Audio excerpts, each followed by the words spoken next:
What is going on, everybody? AHS Rules back again with another video. I'm here for another ROH TV review, episode number 33.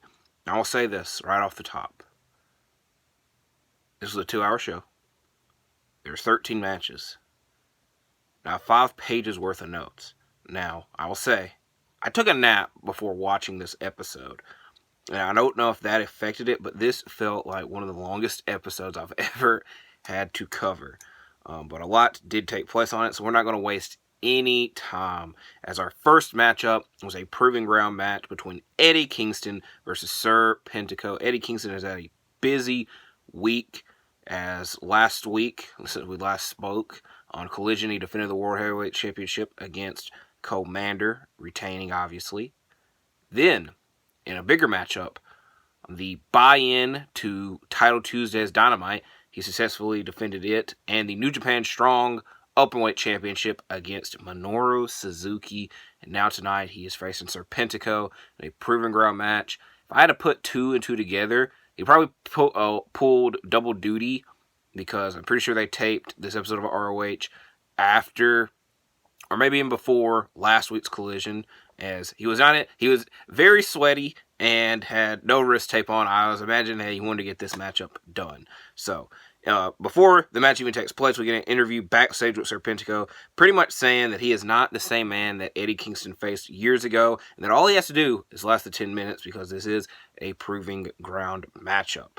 We get lots of chops by Serpentico to start the match off, and the Serpentico attempts to hit a move off the top rope, but Eddie reverses it into a suplex. Then Eddie hits a Saito suplex and a stretch plum to quickly win this matchup. After the match, he tries to shake Serpentico's hand, but Angelico, Serpentico's tag partner, would not move out of the way, and Eddie Kingston was not happy about this. He was like, hey, yeah, I did beat him up, but, that's what I'm supposed to do. Are you mad about it? Do you want to... He took Angelico acting this way as Angelico wanting a title shot, and then he's going to give him one.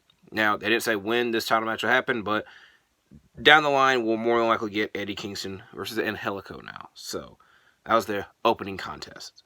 Next matchup, the Gates of Agony versus Fresco and Watson, representing Lights, Camera, Action. There are 2 other men at ringside, but they never specified what their names are, so I imagine that they're a part of this group as well. Toliana and Fresco start the match off, but not for long, as the Gates of Agony dominate both their opponents. The main reason I mentioned the other guys on the outside is because they even get brought into the match and beat up by the Gates of Agony as well. And the Gates of Agony quickly win this match with a double clothesline, total elimination style on Watson. Next, we get Athena versus Maserati. And I'll say this. This might have been a proving ground match, which hypothetically, I should think that every Athena non-title match is a proving ground match, but the main reason I'm questioning it is because it was Athena's in action next. They didn't have a graphic or announce, hey, this is a proving ground match. It just said it was Athena versus Maserati. And then as commentary is going on during the match, they're like, yeah, this is a proving ground match. Which again, hypothetically, if you were to beat the champion, I'd imagine you get a title shot anyways. So, technically a proving ground match, but not confirmed. So, I wanted to get that out of the way. And I will say this, most of the time Athena woman handles her opponents, but Maserati fought back a lot during this matchup. We get a quick roll-up and crossfade attempt by Maserati, and then she taunts Athena. But Athena launches her with a drop kick, and then she gets hit with a powerbomb on the outside. And then the domination continues by Athena when she wins the match with a head scissors. And then after the match, Athena tries to attack Maserati, but Billy Stark saves Maserati and pushes her under the ring and tells Athena that she doesn't know where the hell she went. So Athena picked up the victory, but we'll be talking about Billy Starks and Athena later on in the review.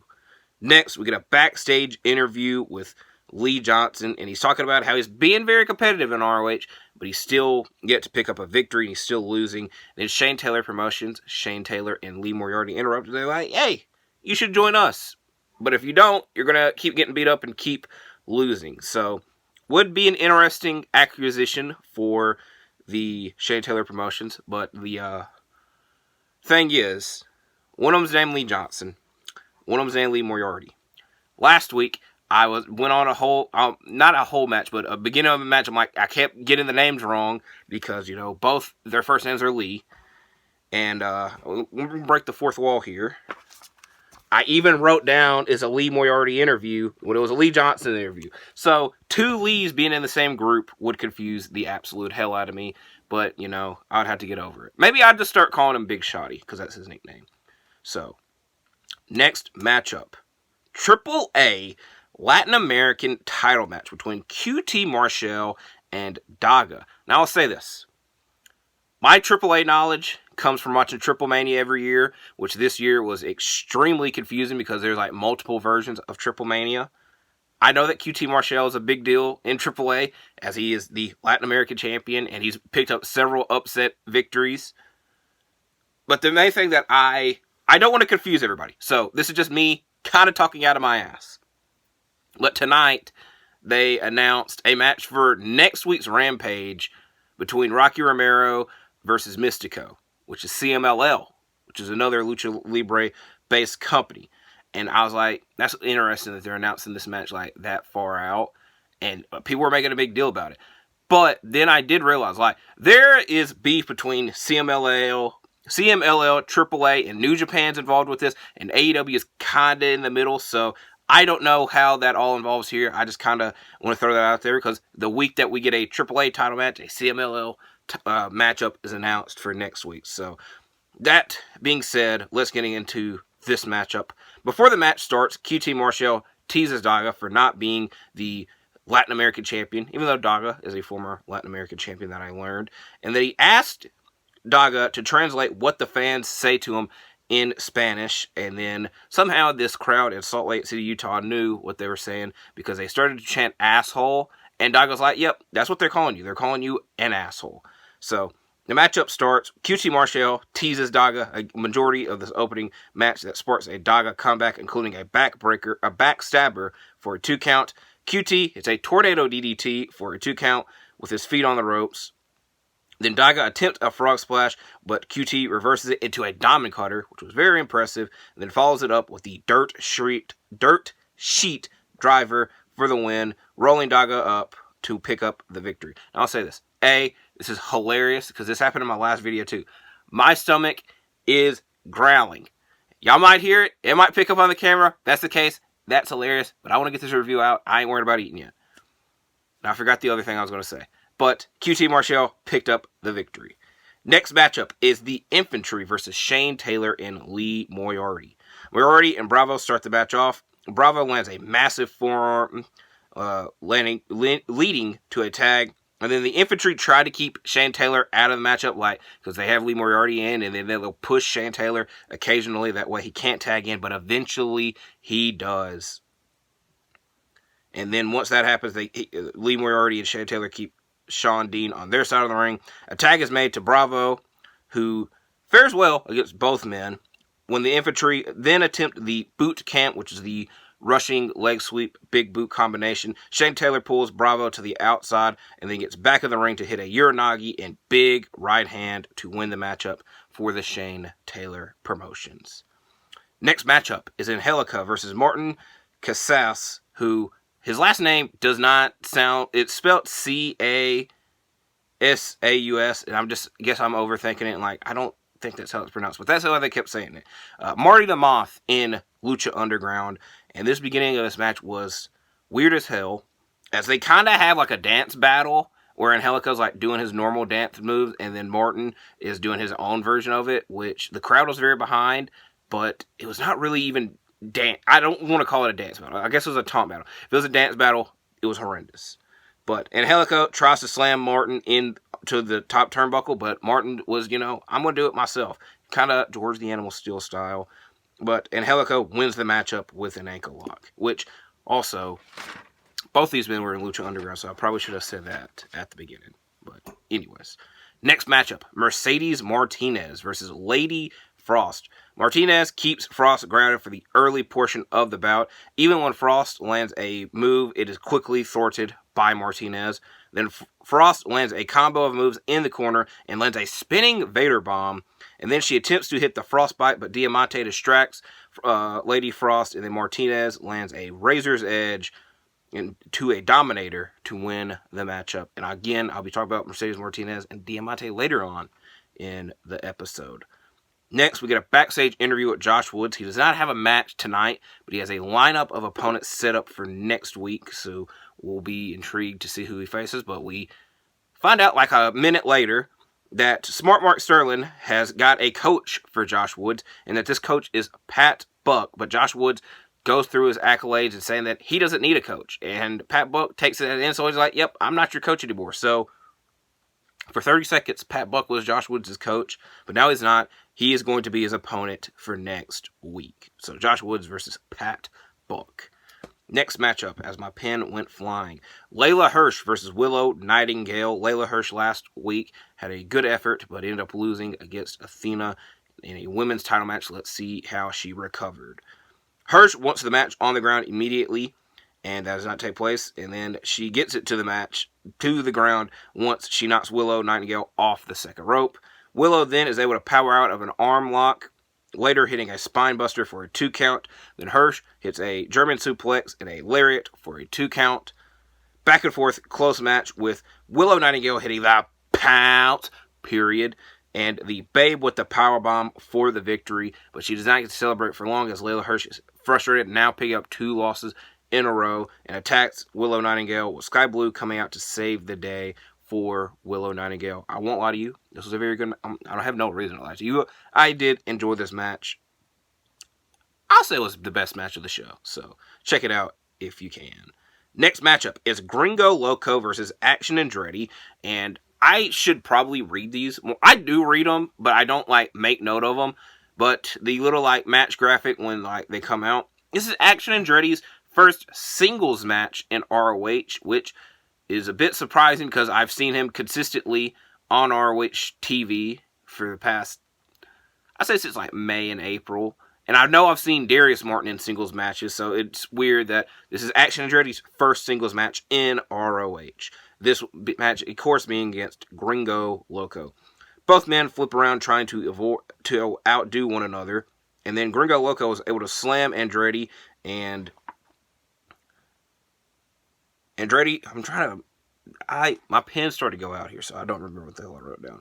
Andretti fires up after with some clotheslines, followed with a moonsault to the outside. And then we get a Spanish fly for a 2 count and a Gringo Loco springboard cutter for a 2 count. And then Andretti lands a super Frankensteiner, big drop kick, and a split-legged moonsault to pick up the victory. The last 2 to 3 minutes of this match were pretty crazy. And I want a lot of you. Gringo Loco does a lot of crazy stuff in his matchups. And I kind of, don't sell it oh my god, this is crazy. But it's just it gets crazier and crazier as the matchup goes on. So, Action Andretti picking up the victory over Gringo Loco. Next, we get Billy Starks versus Rochelle Riveter. But before this match takes place, earlier in the night, we get an interview with Billy Starks and her bestie, Lexi Nair. And she confronts Lexi Nair because she watched the last Minion training back over. And she heard that Lexi Nair thinks that she sucks. And then Lexi was trying to explain herself. But before she was able to, Mercedes Martinez and Diamante interrupted and said, yeah, she does think you suck and that you're not that good. And that they both need to watch out for Athena because Athena's going to turn her back on them before, not that long from now. And then they take Billy Stark's fanny pack and to see how much money is in it. You know, it was 2-on-2. They could have fought back and not let the fanny pack go away, but that was not the case. So Billy Starks is now without a fanny pack.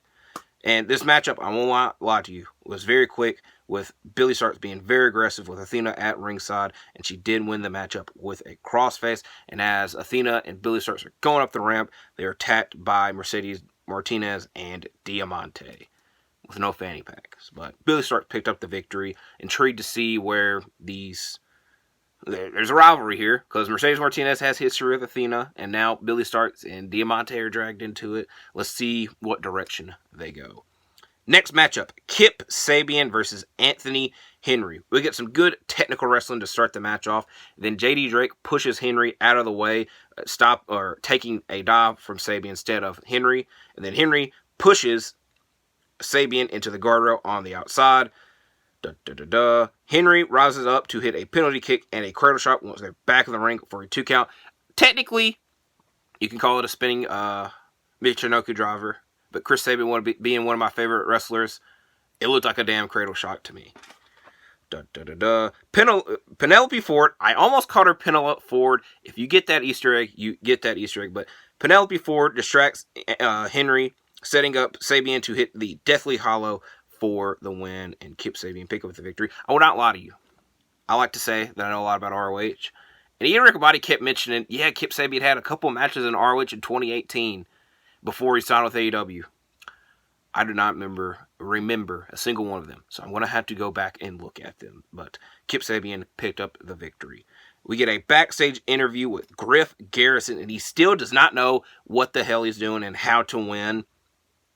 I'm pretty sure last week is when he lost to Wardlow on Dynamite, and Cole Carter and Maria Kanellis interrupt, and Cole Carter's like, yep, you could say that again, because he lost that match to Wardlow. But Griff Garrison's like, hey, you lost us the tag team match last week as well. And Maria says that they want to be tag team champions.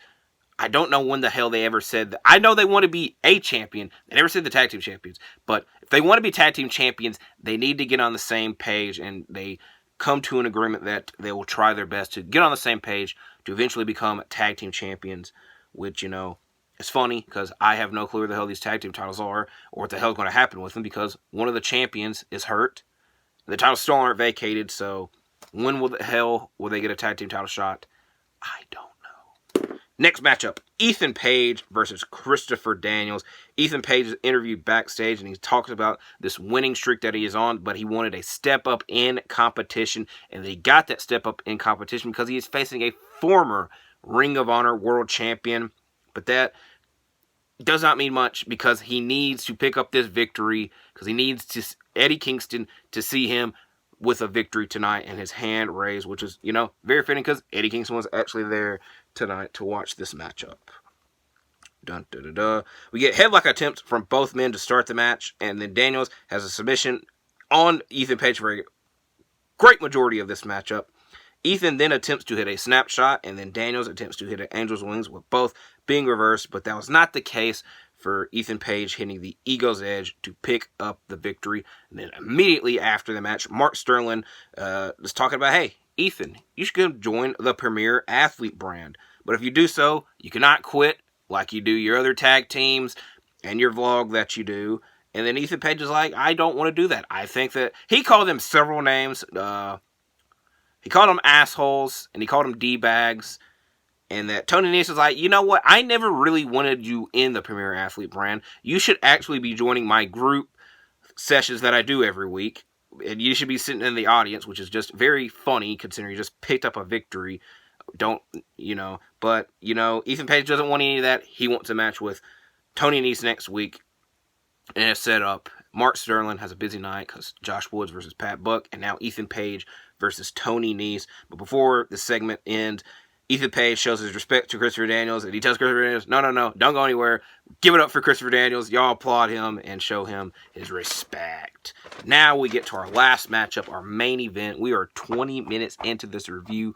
13 matches deep, 2 hours long. Last matchup, Scorpio Sky versus Darius Martin. Now I'll say this. I had my ears open for this. They were talking about how Scorpio Sky, in one of his last ROH matches, was that Final Battle 2018, one of the biggest, shows of all time, Final Battle. And if you watch my review the past couple weeks, I keep saying, hey, can they please announce that we're getting Final Battle this year? Because I'm getting a bit concerned because AEW keeps adding pay-per-views, and I'm getting a bit scared that we're not going to get Final Battle this year. And then Ian Riccaboni does say, yeah, Final Battle in December. He didn't say a date. He didn't say a location. He just said, yeah, Final Battle happens in December. So this is a bit confirmation that we might get Final Battle. This is the biggest evidence towards getting it than not getting it. Because, like I said, a bit concerned. I just wanted to announce. Please announce it. This is a bit of a tease. It's kind of a tease. Let's get to this matchup. Scorpio Sky versus Darius Martin. Sky keeps the match on the ground early, but Martin fights back with a slingshot flatliner for a 2 count. And then Sky hits the Sky High, which we're taking a pause break. I've watched a lot of Scorpio Sky matches, And I don't think I've realized until this recent run that he hits the Sky High, which the Sky High is a D'Lo Brown move. But I wonder if he just now started doing this maneuver because Scorpio Sky High, the pun and whatnot, or if has he always done it? It's just in the back of my mind. But to wrap this match up, Martin attempts a frog splash, but Sky gets his knees up and then follows it up with the TKO to pick up the victory and wrap up episode number 33 of this ROH review. There wasn't really anything bad on this episode. It just felt very, very long as hell to me. Like I said, I really enjoyed the Layla Hirsch, Willow Nightingale matchup. And I'm glad that we got a rare AAA title match on this episode. So we have 2 matches announced for next week. Ethan Page versus Tony Nese and Pat Buck versus Josh Woods. So I'm sure you see whatever else happens on next week's episode. I will more than likely be here to review it. I'm going to get something to eat or to continue sleeping. Hopefully you all stay safe, like and subscribe, and see you in the next video.